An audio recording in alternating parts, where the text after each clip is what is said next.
我们贴法有几种，基本上我们会这样修，拿一个砂纸板，这边也是会这样反过来。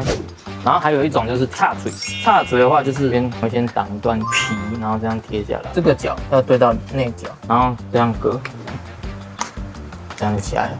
然后下面的皮拿掉，好，这样就擦胶。这推很重要，这个动作，因为要让它粘更紧啊。然后把它旁边多余的皮修掉。当我们贴完以后，我们会一样拿砂纸稍微磨一下边，再来就是贴边，我们会割大一点，因为你在贴的同时，你一定会歪掉还是什么，你一定要割大，割得太刚好，你会。然后有一个小细节，就是要想好哪边先贴。早说为什么不早说？你如果先贴我现在这一面，你再来贴这边，你从上面往下看，你会看到皮的厚度。所以贴法百种，看你要的是什么。以上就是我们的贴皮教学，想看什么欢迎底下留言。